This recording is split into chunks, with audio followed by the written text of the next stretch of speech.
વિદ્યાર્થી મિત્રો, ગયા લેક્ચરમાં આપણે ચેપ્ટર 1 ના સ્વાધ્યાયના દાખલાની શરૂઆત કરી. આપણે 1.10 સુધી કરેલું. હવે આપણે આગળ વધીએ છીએ.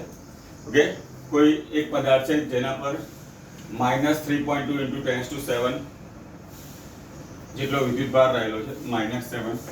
ઓકે, તો આટલો વિદ્યુતભાર મેળવવા માટે કેટલા ઇલેક્ટ્રોનને દૂર કરવામાં આવશે? આપણે જાણીએ છીએ કે ઇલેક્ટ્રોનનો વિદ્યુતભાર છે 1.6 × 10⁻⁹ કુલમ. તો આપણે ક્વોન્ટમીકરણના સિદ્ધાંત પરથી ઇલેક્ટ્રોનની સંખ્યા શોધી શકીએ. તો સૂત્ર આપણું છે Q = Ne,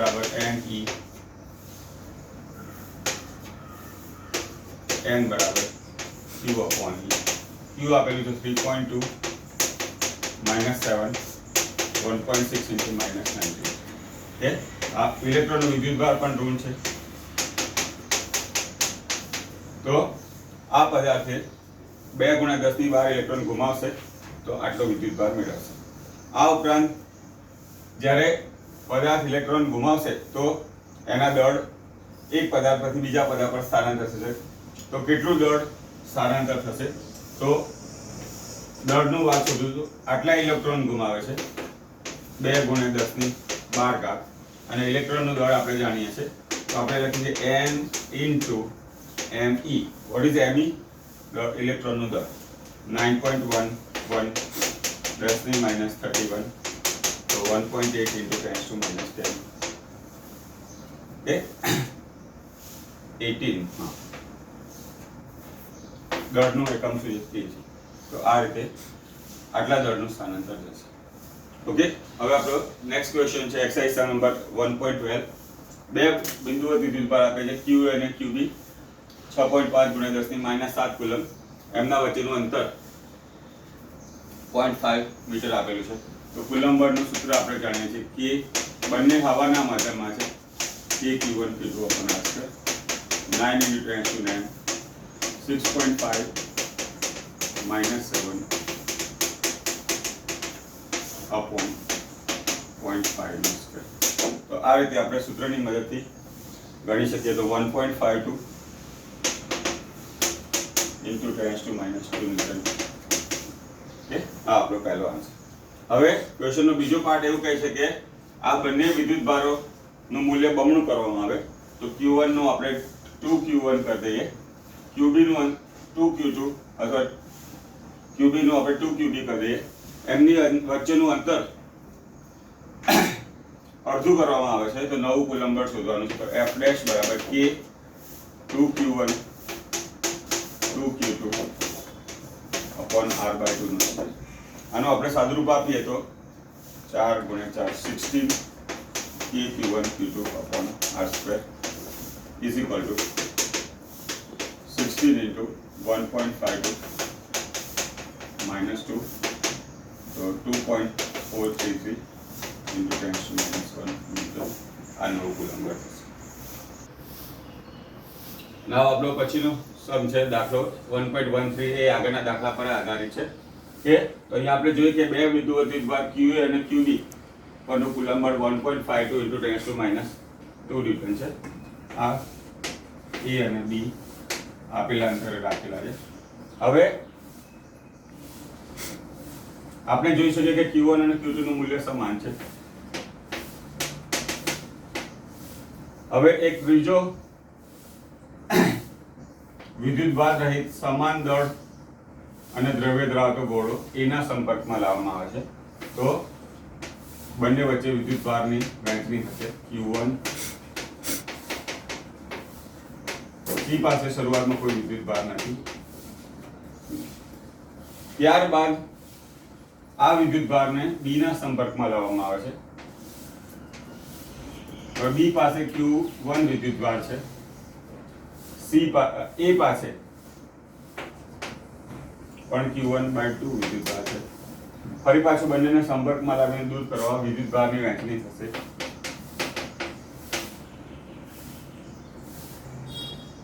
ઓકે, તો C વિદ્યુતભારની વહેંચણી તો Q1/2 + Q1 એટલે 3Q1/4.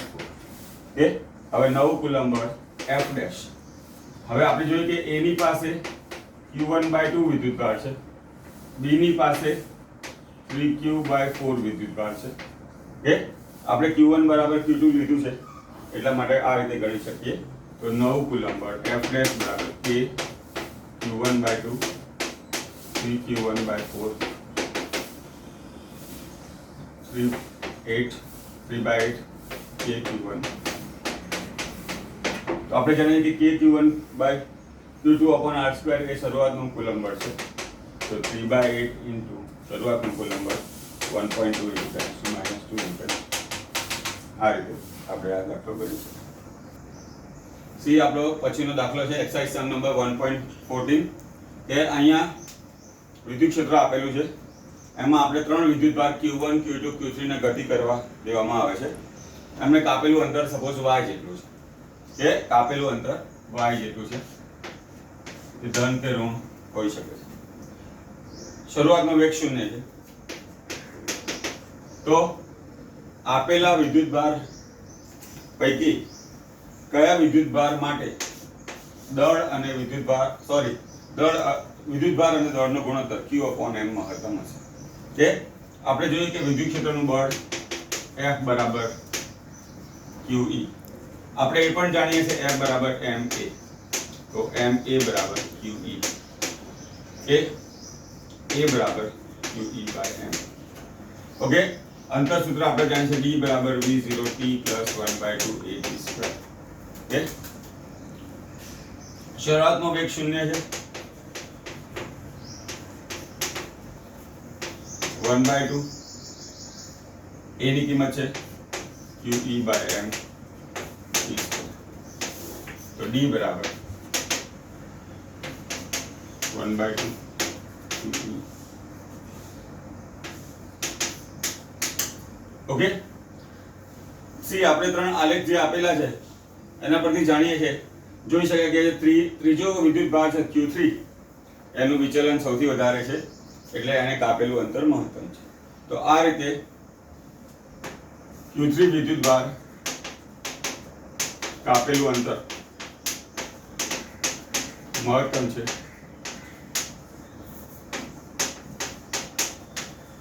માટે Q3 વિદ્યુતભાર માટે Q/m ગુણોત્તર મહત્તમ થશે.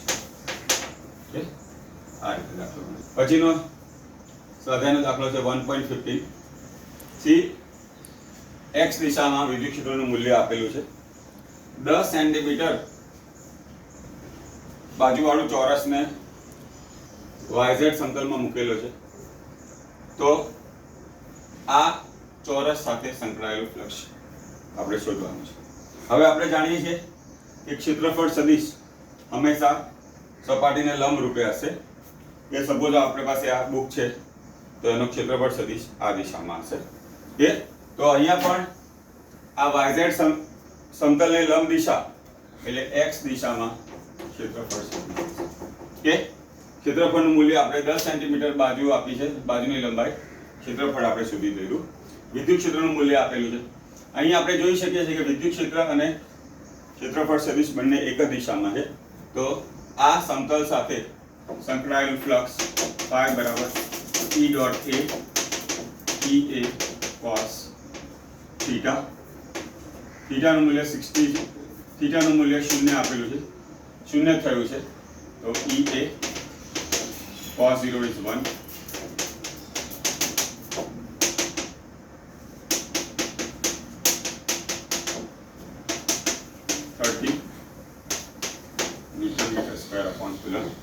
તો આ સમતલ સાથે સંકળાયેલું વિદ્યુત ફ્લક્સ થશે.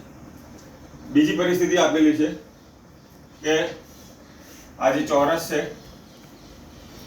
એનો ક્ષેત્રફળ સદિશ વિદ્યુત ક્ષેત્ર સાથે 60 નો ખૂણો બનાવે છે.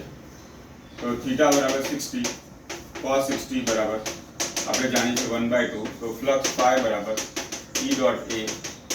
તો E into A cos 60 30 3 into 10 to 3 minus 2 15 metre square upon coulomb.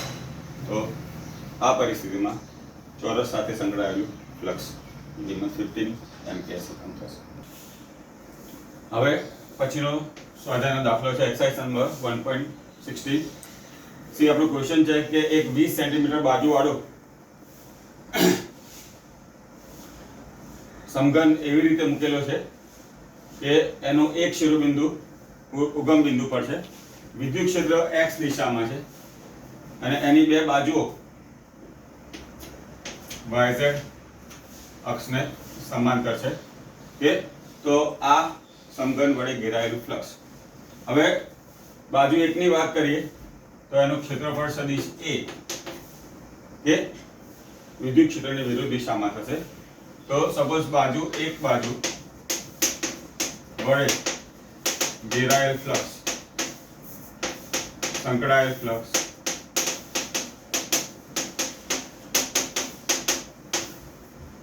phi 1 બરાબર E ડોટ A, ધારો કે એનો ક્ષેત્રફળ સદિશ A છે.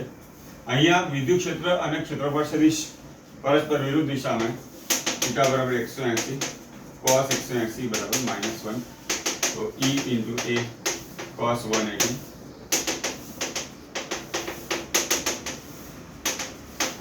કે એ જ રીતે બાજુ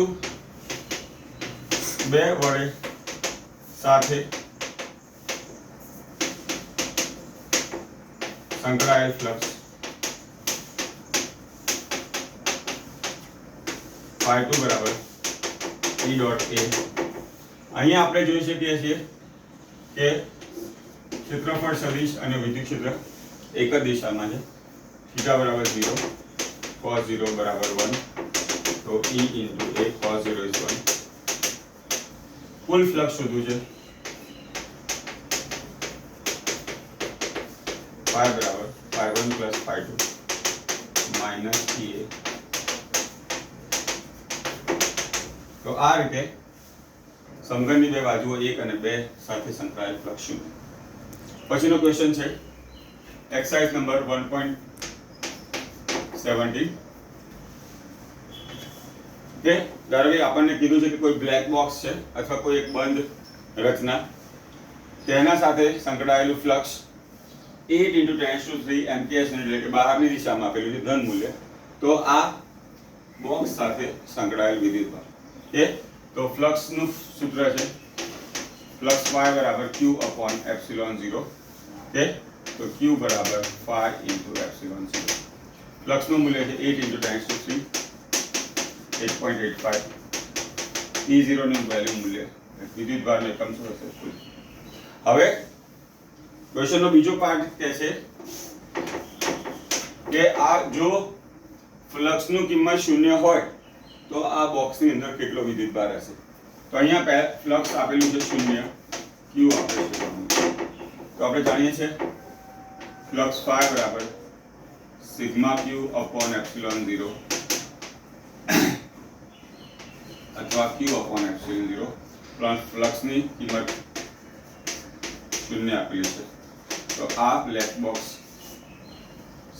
વડે ઘેરાયેલ વિદ્યુતભાર પણ 0 છે કે જો ફ્લક્સનું કિંમત 0 હોય તો વિદ્યુતભાર પણ 0 હોય છે. પછીનો આપણો સ્વાધ્યાયનો દાખલો છે એક્સરસાઇઝ નંબર 1.18. હવે આપણને આપેલું છે કે એક 10 સેન્ટીમીટર બાજુવાળું ચોરસ સપાટી આપેલી છે. આ ચોરસ સપાટીથી 5 સેન્ટીમીટર અંતરે 10 માઇક્રોકુલમ વિદ્યુતભાર રહેલો છે.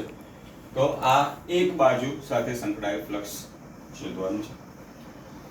આપણે જાણીએ છીએ કે ગાઉસનો પ્રમેય છે એ માત્ર બંધ સપાટી માટે લાગુ પડી શકાય. તો અત્યારે આપણે જોઈએ કે આ જે 10 માઇક્રોકુલમ વિદ્યુતભાર છે એ તો એક ખુલ્લી સપાટી સાથે સંકળાયેલ વિદ્યુતભાર છે.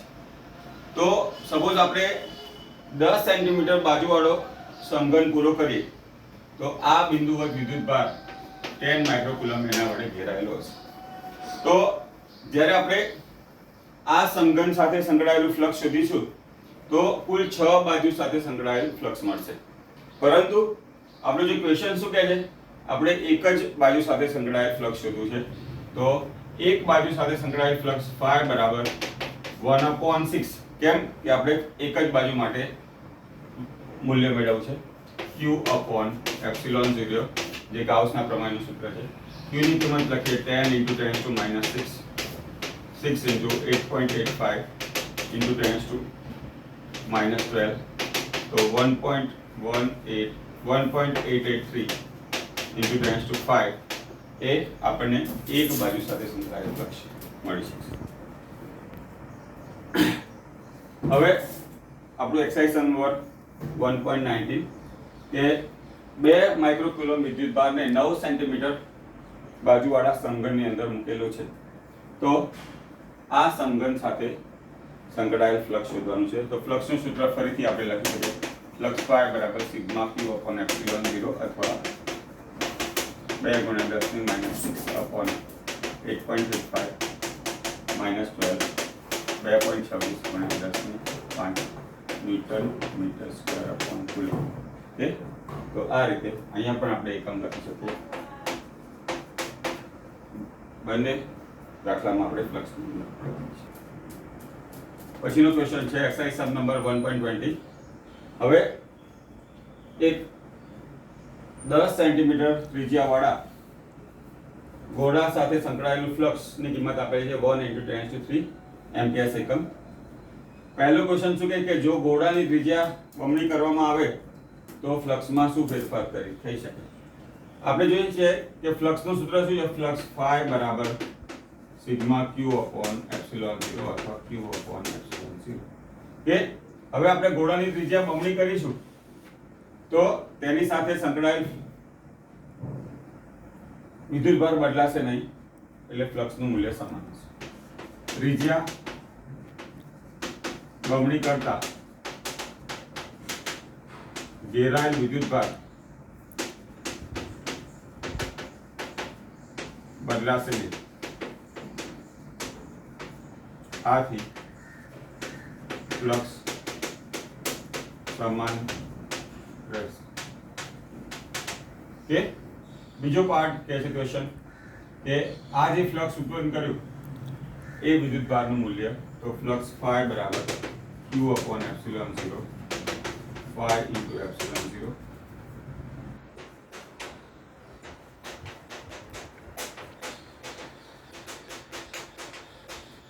ઓકે, તો આ જે વિદ્યુતભાર છે એનું મૂલ્ય -8.85 × 10⁻⁹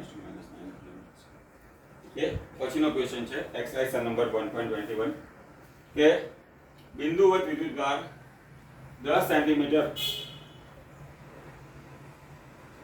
ત્રિજ્યાવાળા ગોળાના કેન્દ્ર પર રહેલો છે. કે આ બિંદુવત વિદ્યુતભાર વડે ઉત્પન્ન થતું ફ્લક્સ 1.5 × 10⁻³ એમ્પિયર સેકન્ડ છે. પરંતુ આપણને ફ્લક્સ આપેલું છે દિશા ફ્લક્સ ત્રિજ્યાવર્તી અંદરની દિશામાં. આગળ આપણે જોઈ ગયા થિયરીમાં કે બિંદુવત વિદ્યુતભારમાં જો ફ્લક્સ ત્રિજ્યાવર્તી અંદરની દિશામાં હોય તો એ વિદ્યુતભાર મૃત વિદ્યુતભાર હશે. કે અને તો એની દિશા અંદરની દિશામાં હશે. આપણે ફ્લક્સનું વિદ્યુતભારનું મૂલ્ય શોધવું છે.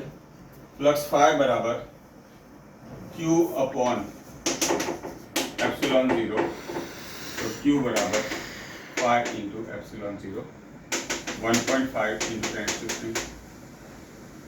into 8.85 - 12. ઓકે, હવે આ ઉપરાંત આપણે વિદ્યુત ક્ષેત્રનું મૂલ્ય શોધવું છે.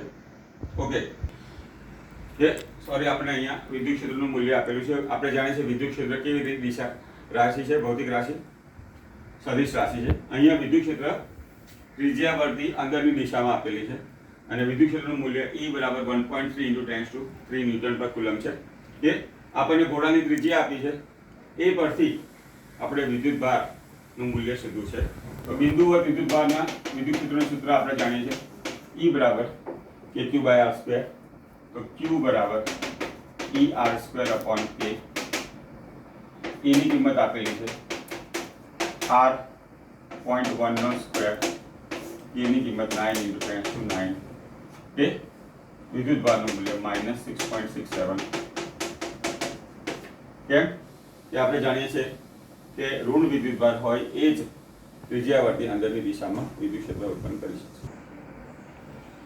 પછીનો સ્વાધ્યાયનો દાખલો છે એક્સરસાઇઝ સબ નંબર 1.22 કે ગોળાનો વ્યાસ 2.4 મીટર છે તો ત્રિજ્યા બરાબર વ્યાસ ભાગ્યા 2 1.2 મીટર. પૃષ્ઠ ઘનતાનું મૂલ્ય 80 માઇક્રોકુલમ પર મીટર સ્ક્વેર એટલે 80 × 10⁻6 એટલે E × 10⁻5 કુલમ પર મીટર સ્ક્વેર છે. તો આ ગોળા પરનો વિદ્યુતભાર આપણે શોધવાનું છે. હવે પૃષ્ઠ ઘનતા નું સૂત્ર આપણે જાણીએ છીએ sigma is q upon a. ગોળાનું ક્ષેત્રફળનું સૂત્ર આપણે જાણીએ છીએ q upon 4πr². તો q બરાબર સિગ્મા ઇન્ટુ 4πr². સિગ્મા આપણે જાણીએ કે ગ્રીક સિમ્બોલ છે 8 × 10⁻5 4π વ્યાસ 1.2 નો સ્ક્વેર તો 1.447. ઓકે, હવે આ વિદ્યુતભાર ને કારણે સંકળાયેલ ફ્લક્સ શોધવાનું છે. તો ફ્લક્સ phi બરાબર sigma q upon epsilon 0 1.447 upon epsilon 0 ની કિંમત આપણે જાણીએ છીએ તો 1.63 into 10⁸ newton metre square upon coulomb. તો આ વિદ્યુતભાર સાથે સંકળાયેલ ફ્લક્સ છે. પછીનો દાખલો છે એક્સરસાઇઝ સબ નંબર 1.23 કે એક વિદ્યુતભારના રેખીય વિતરણ ધારો કે સુરેખ સમાન રીતે વિતરિત થયેલો વિદ્યુતભાર વડે વિદ્યુતભારથી આ રેખીય વિતરણથી 2 સેન્ટીમીટર અંતરે ઉત્પન્ન થયેલું વિદ્યુત ક્ષેત્ર આપેલું છે 9 × 10⁴ ન્યૂટન પર કુલમ. અંતર આપેલું છે 2 સેન્ટીમીટર. તો આ વિદ્યુતભારનું વિતરણ છે એનું રેખીય ઘનતા લેમ્ડાની કિંમત આપણે શોધવાનું છે. સી આપણે આગળ ભણી ગયા કે રેખીય વિદ્યુત વિતરણ વડે ઉત્પન્ન થતા વિદ્યુત ક્ષેત્રનું મૂલ્ય લેમ્ડા અપોન 2π એપ્સિલોન 0r. એ આપણે સપોઝ આના k ના સ્વરૂપમાં ફેરવવું હોય લેમ્ડા અપોન 2π E0r 2 વડે ગુણાકાર કરીએ અને તો આપણે શું થઈ ગયું 1/4π એપ્સિલોન 0 જેને આપણે k વડે દર્શાવીએ છીએ તો સૂત્ર થશે E બરાબર 2k લેમ્ડા/r. થી આપણે લેમ્ડાનું મૂલ્ય શોધવું છે તો લેમ્ડા બરાબર ER અપોન 2k. E આપેલું છે r અંતર k ની કિંમત આપણે જાણીએ છીએ કે 9 × 10⁻9 તો 10⁻7. વિદ્યુતભારની રેખીય ઘનતાનું એકમ આપણે જાણીએ છીએ કુલમ પર મીટર. તો આ રીતે આ રેખીય વિદ્યુત વિતરણ માટે રેખીય ઘનતાનું મૂલ્ય શોધવું છે. સી આપણા સ્વાધ્યાયના દાખલા નંબર એક્સરસાઇઝ નંબર 1.24. અહીંયા બે સમાન રીતે વિદ્યુતભારિત વિતરણ એકબીજાથી ખૂબ જ નજીક રાખેલી બે વિદ્યુતભારિત પ્લેટ આપેલી છે. પહેલી પ્લેટના અંદરના ભાગમાં સમાન રીતે ધન વિદ્યુતભાર વિતરિત થયેલો છે. બીજી પ્લેટના અંદરના ભાગમાં ઋણ વિદ્યુતભાર વિતરિત થયેલો છે. તો પ્લેટના અંદરમાં ભાગમાં આવેલ બિંદુ P પર બાજુમાં ડાબી બાજુમાં પ્લેટની બહારની બાજુમાં આવેલા બિંદુ Q પર અને બીજી પ્લેટ છે એની જમણી બાજુ આવેલા R બિંદુએ વિદ્યુત ક્ષેત્રનું મૂલ્ય શોધવું. તો સૌથી પ્રથમ આપણે P બિંદુએ વિદ્યુત ક્ષેત્ર પરિણામી વિદ્યુત ક્ષેત્ર સૌથી પહેલા આપણે વિદ્યુત ક્ષેત્ર શોધવું હોય તો શું કરીએ છીએ આપેલા બિંદુએ એકમ ધનભાર વડે લાગતું કુલંબ બળ અથવા વિદ્યુત બળ અહીંયા આપણે એકમ ધનભાર મૂકીશું. પહેલી પ્લેટ પર ધન વિદ્યુત ભાર છે એકમ ધનભાર અપાકર્ષણ બળ એટલે E1. બીજી પ્લેટ પર ઋણ વિદ્યુત ભાર છે એકમ ધનભાર પર લાગતું વિદ્યુત ક્ષેત્ર E2. આપણે જોઈ શકીએ છીએ કે બંને વિદ્યુત ક્ષેત્રની દિશા એક જ દિશામાં છે. તો P બિંદુએ પરિણામી વિદ્યુત ક્ષેત્ર E બરાબર આપણે જોઈ શકીએ કે E1 અને E2 બંને એક જ દિશામાં છે આ ઉપરાંત પ્લેટ વડે ઉદ્ભવતા વિદ્યુત ક્ષેત્રનું સૂત્ર છે સિગ્મા અપોન 2 એપ્સિલોન 0. આપણે જોઈ શકીએ કે અંતર પર આધારિત નથી, એટલે E1 અને E2 બંનેનું મૂલ્ય સમાન થશે, તો એને આપણે E પ્લસ E વડે દર્શાવી શકાય. માનાંકમાં લખી શકીએ E1 બરાબર, ઓકે, તો આ કિંમત કુલ થયું 2E. E નું સૂત્ર આપણે જાણીએ છીએ સિગ્મા અપોન 2 એપ્સિલોન 0. તો આ રીતે બે પ્લેટના અંદરના ભાગમાં આવેલા P બિંદુએ વિદ્યુત ક્ષેત્ર મળે. હવે Q બિંદુએ પરિણામી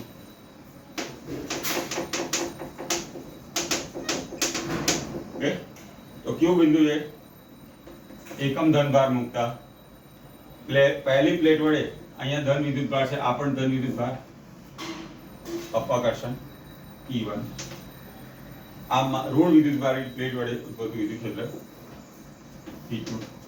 આપણે જોઈ શકીએ બંને E1 અને E2 કેવા છે, વિરુદ્ધ દિશામાં.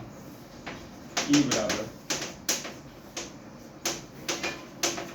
બંનેનું મૂલ્ય તો સમાન જ છે.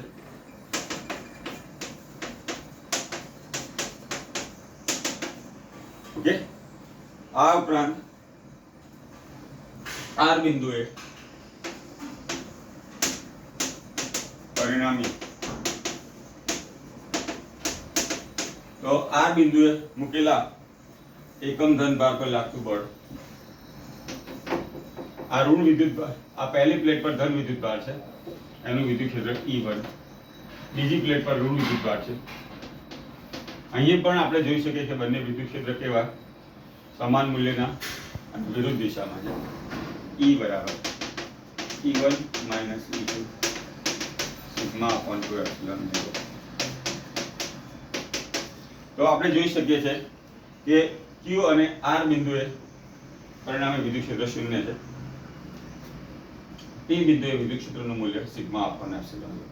તો આ રીતે આપણો થિયરી પાર્ટ, ઉદાહરણના દાખલા અને સ્વાધ્યાયના દાખલા અહીંયા આપણે પૂર્ણ કરીએ છીએ. તમે આની એક કમ્પ્લીટ નોટ બનાવી દેજો, બરાબર, અને એમાં કંઈ બી ડાઉટ હોય તો તમે મને પૂછી શકશો. નેક્સ્ટ ટાઈમ આપણે MCQ કરીશું. સૌથી પહેલા આ ચેપ્ટરના જે સૂત્રો અને ઇક્વેશન છે એના પરના MCQ લઈશું, ત્યાર પછી આપણે નવા ચેપ્ટરની શરૂઆત કરીશું.